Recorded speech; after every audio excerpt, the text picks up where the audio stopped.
What's up, everyone? Welcome back to the Absolutely Podcast, the podcast specifically designed to help women defeat diet culture and to live their dream healthy lifestyle.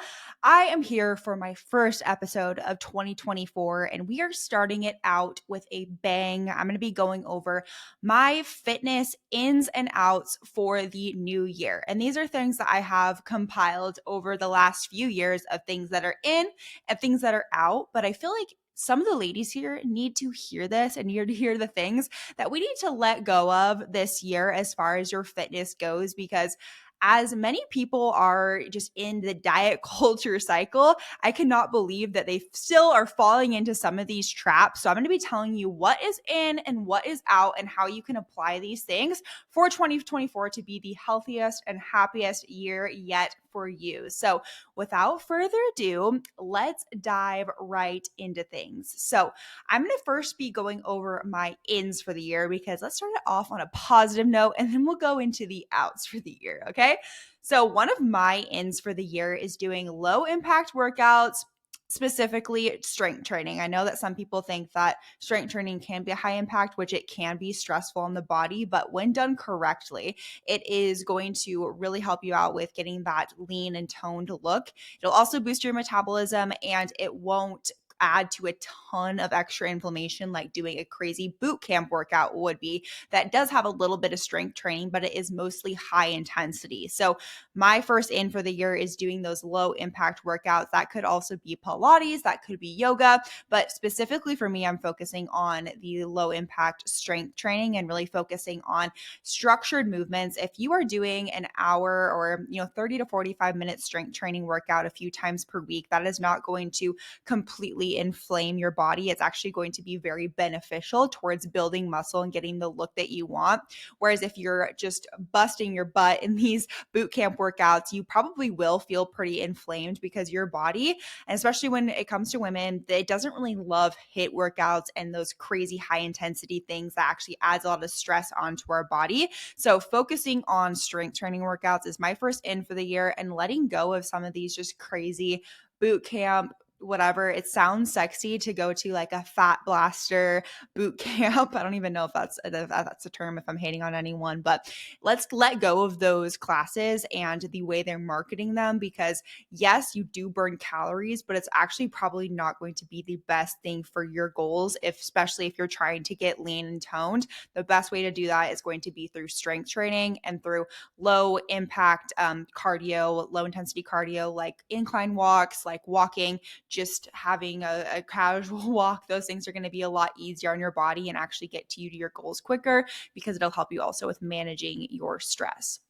My next in for the year is rest days. You're probably like, those have always been in, or maybe you don't feel like those are in and you don't like taking rest days. I have been on both sides of the spectrum, but rest days are a huge in for me this year. And to kind of go along with that, listening to my body is a huge in for this year. Today, for instance, I woke up and I'm just feeling sore, and I was supposed to hit a leg day literally right now. And I decided I am not going to be hitting a leg day today. I'm going to be going on a walk, doing something chill and relaxing, because my body, I could just feel that it was not recovered, and it probably wouldn't be the best thing to go and hit a huge leg day today and add to that stress on my body. So I am really going to be listening to my body and focusing on rest days this year. And if you are someone that struggles with rest days and you're like, "Oh, rest days are so out for me," think of again, because rest days are super important. And I recommend taking at least 2 to 3 rest days per week, kind of depending on how much you are training. But that is kind of like the sweet spot I've at least found for myself. And your body is basically built on those rest days. So if you're not taking rest days, you're never giving your body a chance to truly recover. It's amazing how when I went from training 5 to 6 days per week to just 4 days per week, how I started actually seeing more results, because I was giving my body more time to recover. So rest days are hot, rest days are in for 2024. The next thing I'm focusing on is gut health. So obviously gut health has been this big trend, and I think it kind of gets mixed construed of gut health equals weight loss, but I'm doing gut health to just improve my overall function of my body, right? Not only bloating and digestion, but also just your immune system, and everything is tied to your gut, your brain, your mental health. every single thing that goes on your body is tied to your gut. So I'm really going to be focusing on adding in more gut-friendly foods like fermented foods, kombucha, sauerkraut, and then eating a lot more whole foods. That is another one of my ins, is eating more whole foods and less inflammatory ones, which I'll talk about that here in a second. But gut health wise, I really want to work on improving my gut health this year and doing the things that I can to improve that. And instead of like cutting out things, I'm just going to focus on adding in more things to improve my gut health and to get a better gut microbiome, because I really want to do that this year. And then I just said the next one kind of in that last one, but eating whole foods and less inflammatory ones. So obviously seed oils have become this like demonized food over the past couple of years. And I definitely think in moderation, it is okay to have things that are processed, that are maybe contain seed oils or whatever. But I'm really going to be focusing this year on eating more whole foods and less of the inflammatory ones. I've had some things happen to me over the past like few months or so where I've realized I probably am not being the best as far as managing my inflammation goes. And you know what? It's hard. You have to do all of the things. You got to sleep. You got to manage your stress. You got to eat right. You got to work out right. Like there's a lot of moving parts. So if that's something that you can't do right now, that is totally fine. But I'm just trying to take one step in the right direction every single day to slowly but surely have a less inflamed body. So one thing specifically I'm doing for that is eating more whole foods.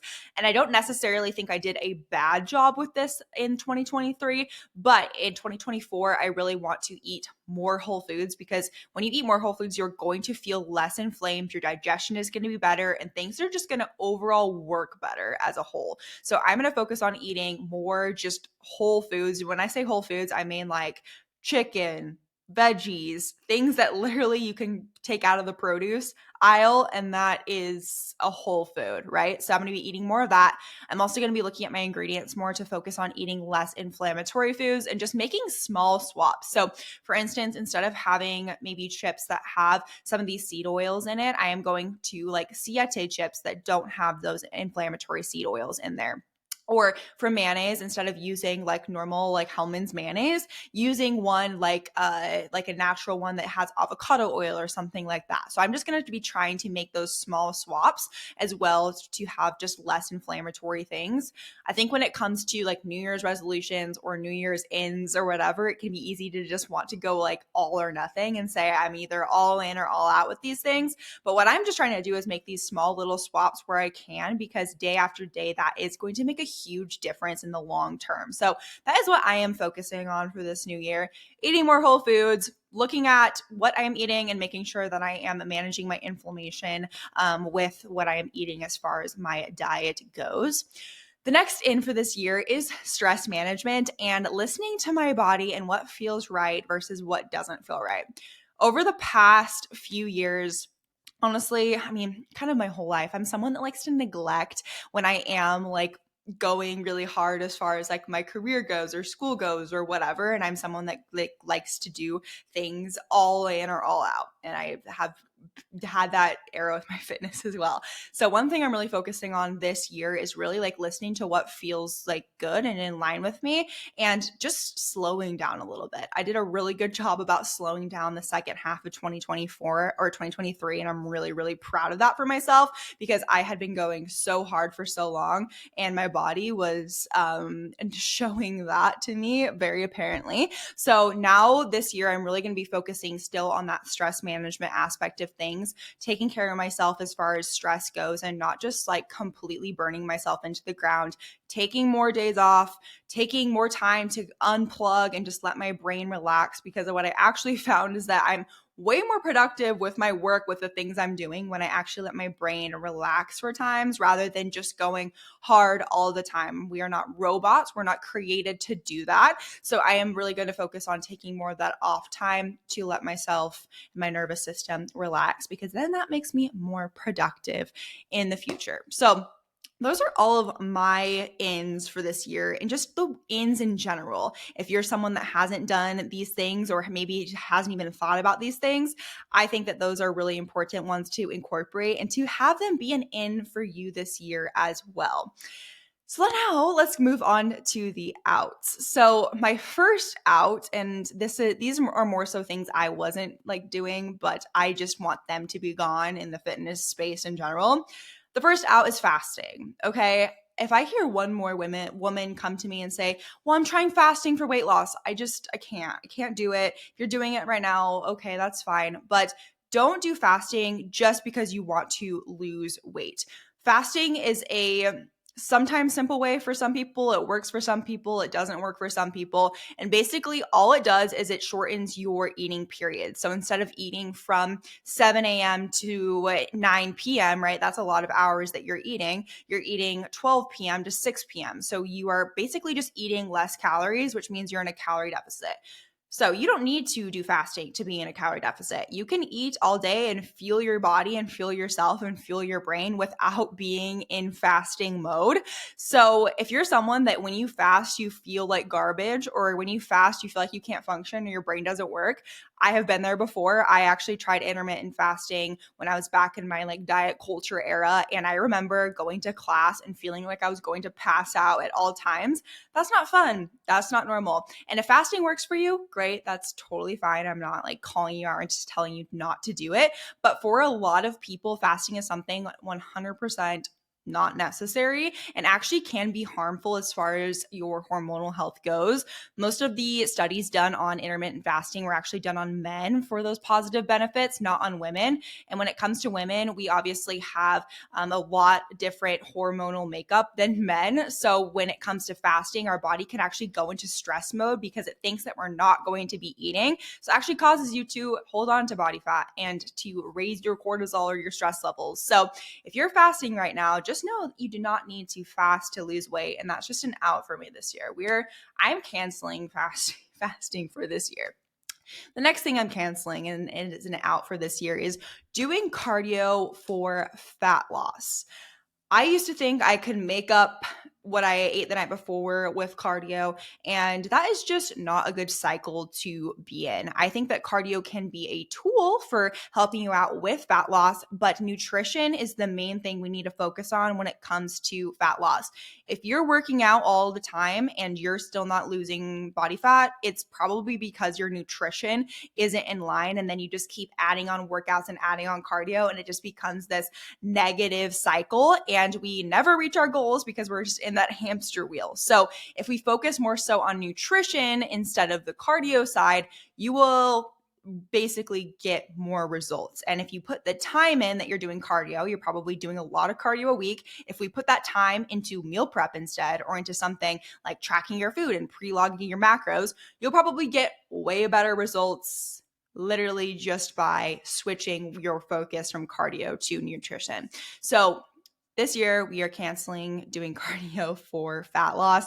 Cardio is a tool. It can also add to inflammation. And if you do too much cardio, that is not good as well. So we are not doing cardio for fat loss this year.